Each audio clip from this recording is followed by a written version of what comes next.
Welcome to Relationship Exposed. Sometimes one evening can quietly redraw the entire map of your life, not with explosions or betrayal, but with a single moment that forces you to ask who you really are when the room is watching. That Friday evening shimmered with the kind of wealth that smells like expensive cologne and quiet arrogance. I had attended plenty of corporate events before, but the CEO's private celebration that night radiated something different. Louder, flashier, almost theatrical. Crystal flutes clinked like choreographed applause, and laughter came in short rehearsed bursts, every word and gesture calculated to impress. Beneath the chandeliers, people paraded their success the way soldiers wear medals. I had been director for only 6 months, high enough to see the view, low enough to fear the fall. My wife, Claire, insisted on coming with me. "Your first major event in this position, Daniel," she'd said. "You need your partner beside you." She was right, of course. And when she appeared at the top of the stairs, her emerald dress catching every glimmer of light, the entire room seemed to pause. Conversations faltered, heads turned, and even I, who had seen her every day for years, couldn't help but stare. Yet behind those admiring glances, I caught something else. That calculating look from people who measure everything in value, even beauty. I'd worked years to earn this promotion, but that night I realized visibility always carries a cost. The event took place in the mansion of our CEO, Martin Grayson, a man whose charisma could fill a stadium and whose handshake could alter the course of a career. The house itself felt like an extension of his reputation, vast, polished, expensive, and intimidating. Waiters moved silently through marble halls, the air humming with money and ambition. Claire leaned toward me as we entered. "Relax," she whispered, sensing my stiffness. "You belong here." Her faith in me had always been my quiet anchor, but even her reassurance couldn't shake the unease curling in my stomach. Near the grand staircase, I spotted Richard Cole, the kind of man whose presence could rearrange a room's gravity. CEO of Cole Industries, our top client, and the person I'd been trying for months to close a multimillion-dollar deal with. He stood with a whiskey in hand, grin sharp and knowing, surrounded by people eager to laugh at his every word. When his eyes met mine, he called out across the crowd, "There's Daniel." Every head turned, and I forced a polished smile as I walked over, Claire gliding gracefully beside me. Richard's gaze swept over me, then lingered far too long on her. "And this must be your wife," he said, voice dripping with charm. "Richard, meet Claire," I replied, keeping my tone light. He took her hand, eyes narrowing slightly as his smile widened. "You never mentioned she was this striking," he said, loud enough for everyone nearby to hear. Had I known, that deal would have been signed ages ago. Laughter followed, shallow and uncomfortable, bouncing around the room like a bad echo. Claire's smile trembled, mine froze halfway. I waited for him to move on, but instead he turned to the gathering and said, "Gentlemen, if beauty were money, would this guy even need a paycheck?"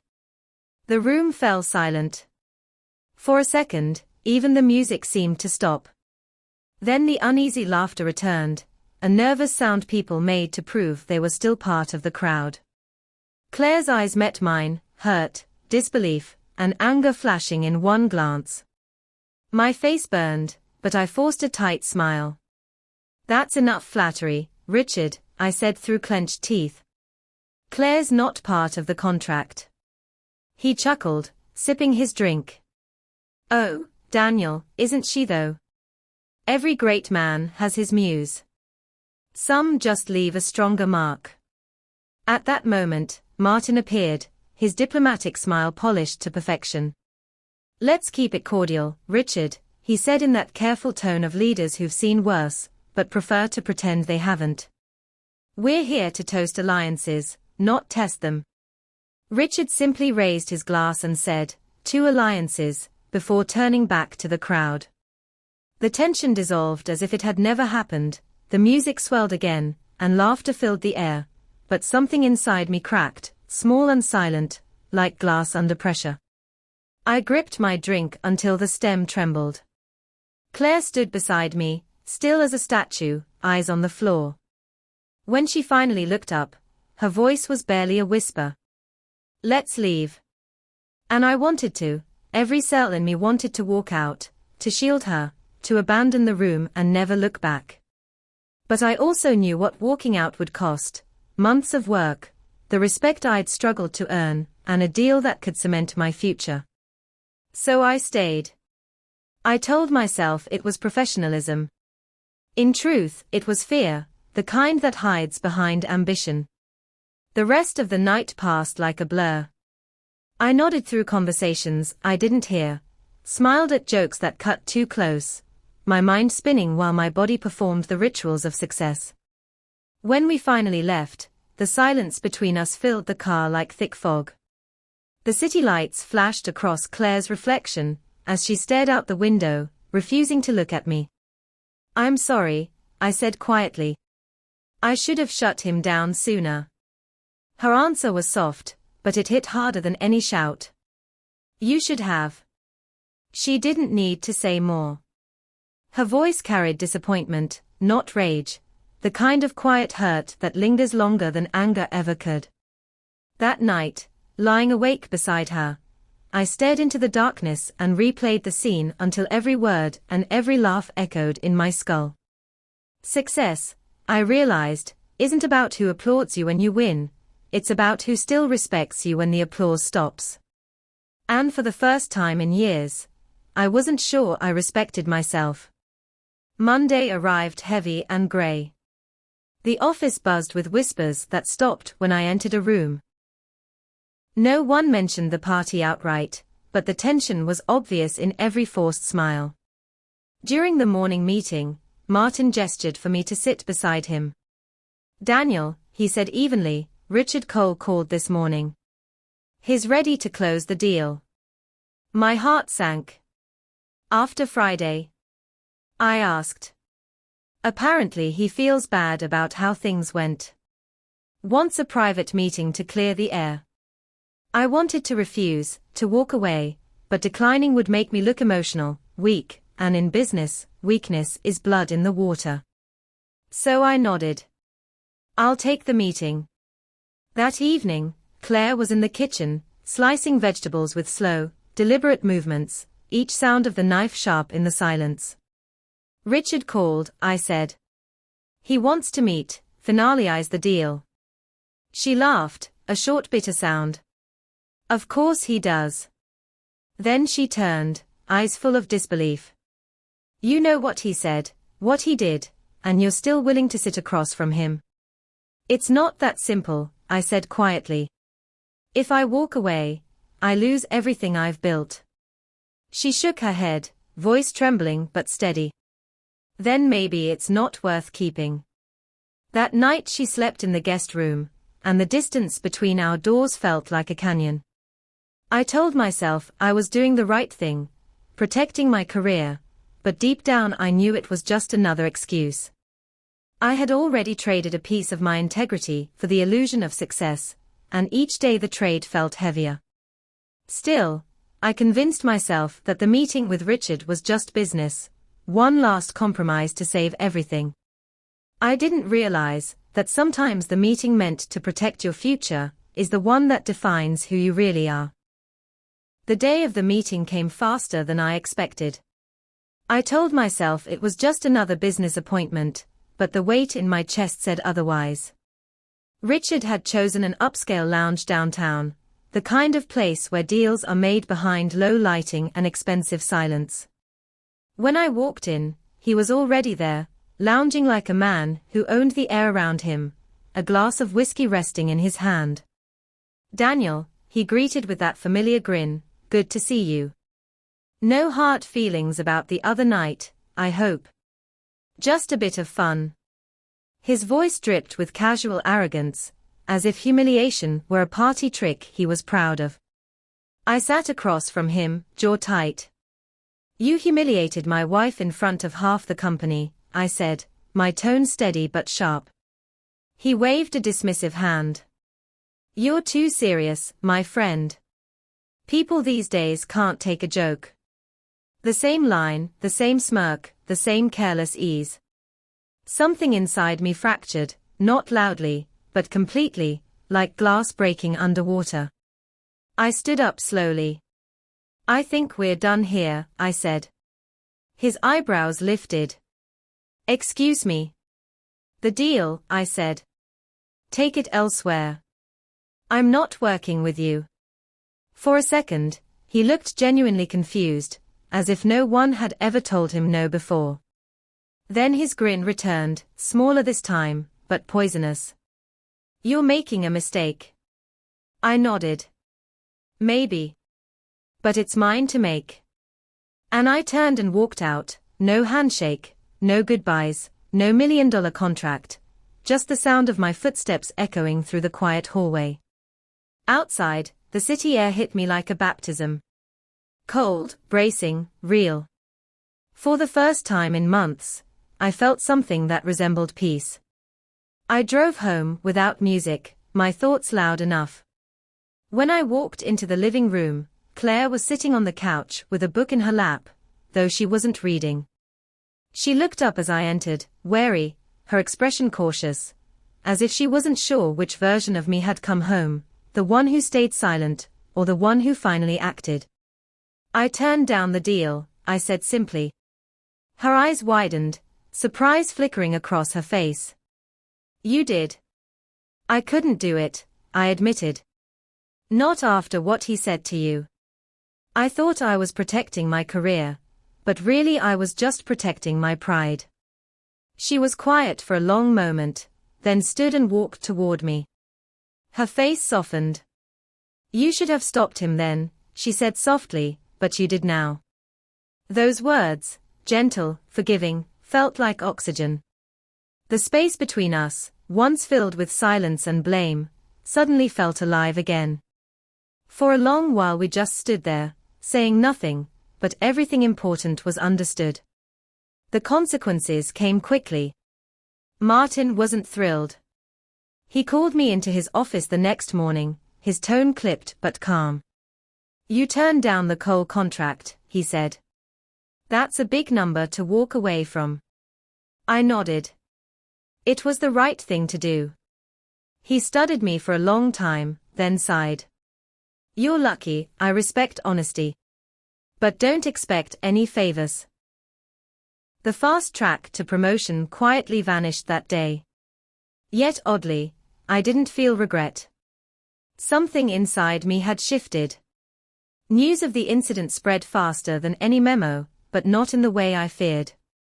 Smaller firms began reaching out, people who valued integrity over politics, companies tired of men like Richard.